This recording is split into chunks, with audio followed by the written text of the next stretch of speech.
diabetes mellitus tipe 2 itu seperti apa tangan? Kadar glukosa tinggi, Mbak. Benar Pak, sudah betul ya Pak. Untuk diabetes mellitus sendiri yaitu gangguan metabolik pada tubuh. Pada diabetes tipe 2 ini membuat tubuh tidak menghasilkan insulin. Maka dari itu disebut dengan resistensi insulin Pak. Dokter, apa pada itu berbahaya? Benar Bu, untuk diabetes mellitus sendiri itu sangat berbahaya. Maka dari itu kita bisa menghindari dengan aktivitas fisik atau melakukan kegiatan seperti itu ya Bu.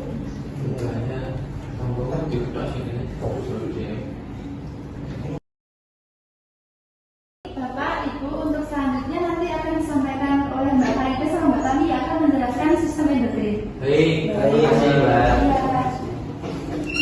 Baik Mbak, silakan ya.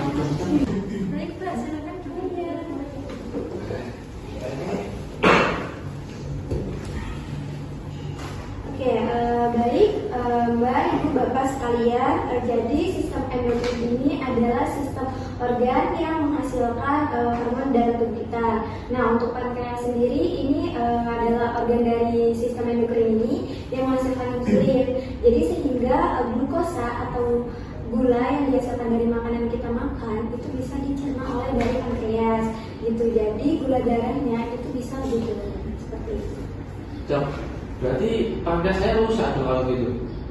Tidak Pak, pankreas Bapak masih bekerja dengan baik. Masalahnya sel-sel tubuh Bapak yang tidak lagi merespon insulin Bapak seperti itu. Nah, itulah mengapa kita sebut dengan yang namanya resistensi insulin ya Pak. Nah, baik Bapak, untuk pemeriksaan kadar gula darah ini dilakukan minimal 1-3 bulan tergantung kondisi ya Bapak. Iya. Baik, untuk selanjutnya Bapak Ibu ada yang tahu nggak faktor resiko DF itu apa? Nggak tahu, Mbak. Nggak tahu ya.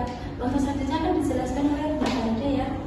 Baik, ada 5 faktor utama yang dapat menyebabkan diabetes mellitus. Yang pertama itu usia, terutama jika seseorang berusia lebih dari 65 tahun. Untuk yang kedua, riwayat keluarga, jika ada anggota keluarganya yang menderita DF juga dapat menyebabkan diabetes mellitus. Yang ketiga, kurang gerak karena aktivitas fisiknya sangat sedikit dan olahraganya kurang teratur. Yang keempat itu dia tidak sehat, contohnya karbohidratnya tidak diimbangi, lalu gizinya juga tidak seimbang. Yang kelima, perilaku merokok karena dapat meningkatkan risiko gangguan metabolik dan lemak pada tubuh. Seperti itu Bapak Ibu. Wah Mbak, saya punya beberapa faktor yang disebutkan tadi, tapi umur saya itu 48 tahun, saya jarang gerak dan juga makan saya asal-asalan. Nah, itu alasannya mengapa dilakukan kegiatan pemeriksaan kadar gula darah secara rutin ya Bapak Ibu sekalian. Jadi Bapak Ibu, ini ada temuan menarik, itu tentang senam kaki diabetes mellitus. Untuk itu akan disampaikan oleh Mbak Dwinda. Baik, silakan Mbak. Baik Bapak Ibu, di sini saya akan masuk untuk menjelaskan panduan terkait senam DM atau senam diabetes mellitus. Nah, untuk di sini saya sudah membawa poster yang berisikan 6 tahapan, tapi nanti juga ada 1 tahapan yang bisa kita lakukan sebagai tambahan. Nah, untuk Mbak Ana bisa untuk bagi kertas. Jadi nanti untuk kertas ini kita akan pakai untuk dikutasi ya Bapak Ibu. Nah, ini langsung masuk saja. Jadi di sini untuk gerakan diabetes mellitus ini sudah sangat jelas ya Bapak Ibu ya, di poster juga beserta penjelasannya. Jadi untuk ini nanti setiap gerakan itu dilakukan sebanyak 10 kali. Tapi untuk contoh dan untuk di gerakan kita pada pagi hari ini, kita akan menyatukan 1 kali saja supaya efektif untuk waktunya. Baik, yang pertama di sini Bapak Ibu silakan duduk rileks di kursi, tegak posisinya. Baik, untuk yang kedua, di langkah 2 itu ada tumit diletakkan di lantai dan jari kaki dibengkokkan atau digerakkan ke atas dan ke bawah.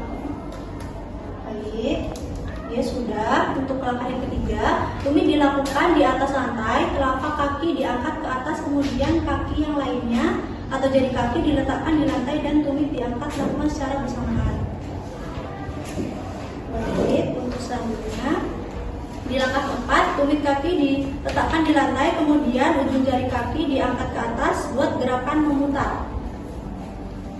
Oke, sudah. Untuk yang langkah kelima, jari-jari kaki diletakkan di lantai, kemudian tumit diangkat dan dilakukan gerakan memutar. Bagian tumitnya ya. Ini Pak. Ya. Untuk langkah keenam, luruskan salah satu kaki dan angkat lalu putar kaki pada pergelangan kaki.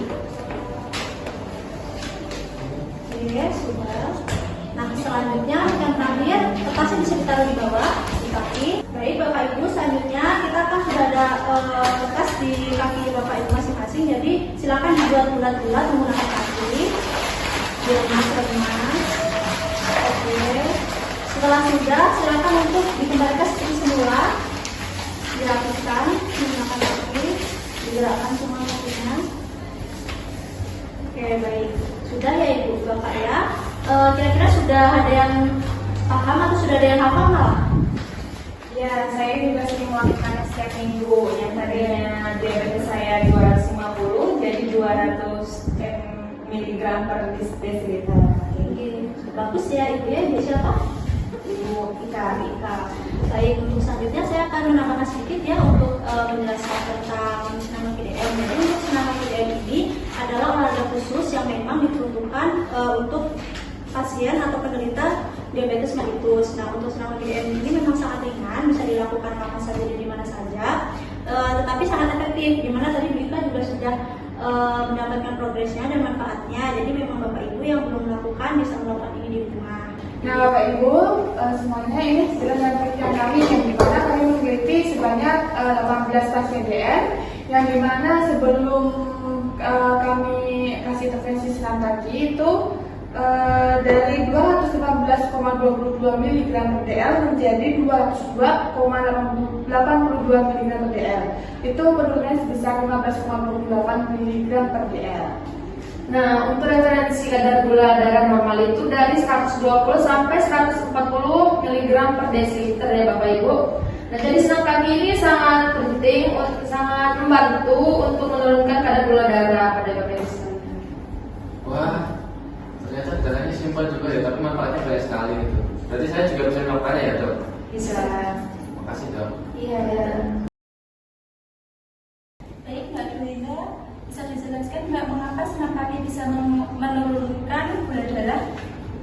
Oke, baik Bapak Ibu. Jadi untuk senam kaki ini itu kan sama aja seperti olahraga yang tadi saya sudah jelaskan, itu menjadi olahraga khusus yang bisa dilakukan oleh pasien-pasien DM. Nah, jadi ketika kita berolahraga, otot-otot yang aktif di dalam tubuh kita itu akan membutuhkan namanya energi dan juga glukosa. Nah, di mana untuk energi dan glukosa ini itu akan langsung digunakan sebagai penambahan energi di dalam tubuh. Seperti bisa kita ibaratkan kita sedang membuka pintu sel yang dimana kita akan menerima glukosa itu nanti tanpa menunggu insulin bekerja secara maksimal. Itu benar sekali ya Bapak Ibu yang sudah dijelaskan tadi oleh Mbak Dinda. Jadi aktivitas fisik itu ketika meningkat itu akan meningkatkan sensitivitas. Nah, sensitivitas ini juga yaitu kemampuan kita terhadap sesuatu yang ada di dalam tubuh kita gitu, yang merespon gitu kan. Jadi dia merespon menanggapi yang adanya insulin tersebut. Jadi dengan begitu sel-sel yang di dalam tubuh kita ini menjadi lebih responsif terhadap insulin tersebut. Seperti itu. Benar Bapak Ibu, itulah mengapa dokter biasanya memberikan terapi minum obat, melakukan senam, dan diet seimbang. Semuanya bekerja sama untuk tubuh kita. Benar Bapak Ibu, maka dari itu kita jangan mengandalkan hanya satu cara saja ya. Baik, untuk rekomendasi pada diabetes mellitus tipe 2 ada 4 pilar utama, yaitu pertama edukasi kesehatan ya, yaitu penderita harus memahami penyakitnya. Kedua, diet teratur.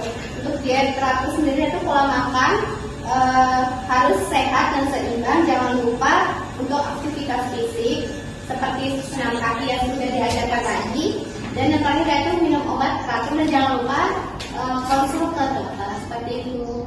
Banyak sekali Dok. Itu yang penting yang mana ya yang harus dilakukan? Ini semua sangat penting ya Pak, karena ini dapat mencegah penyakit komplikasi serius seperti kerusakan kaki, penyakit jantung, ginjal, dan masih banyak. Mbak, bisa nggak kalau misalkan sendiri untuk senam PDM ini bisa dilakukan di rumah, di kantor ya, misal Bapak yang sibuk kerja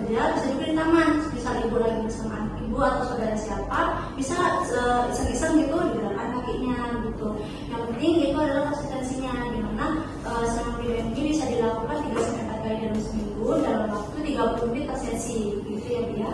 Dan lalu ada tambahan sedikit. Jadi nanti ketika Bapak Ibu melakukan senam kaki DM, kalau untuk diperhatikan pola makannya seperti itu. Lalu untuk jam makannya harus teratur. Lalu juga kurangi makanan yang berlemak dan manis, serta makan makanan yang tinggi serat. Seperti itu ya Bapak Ibu. Ya. Baik Bapak Ibu, hal penting lainnya jika dokter memberikan obat, minumlah sesuai dengan resep dokter. Jangan pernah berhenti minum obat tanpa konsultasi kepada dokter terlebih dahulu ya. Apakah bisa dipahami? Pak, Nah, izin bertanya Mbak, untuk berapa lama sih kita bisa menurunkan kadar gula kita? Nah, kalau itu tergantung Pak, setiap orang berbeda-beda, tapi biasanya 2 sampai 4 minggu itu sudah mulai kelihatan perbedaannya. Oh, iya, makasih. Jadi tadi Bu Ika yang sudah berpengalaman rutin ya Bu yang melakukan senam kakinya, bisa dijelaskan pengalamannya Bu?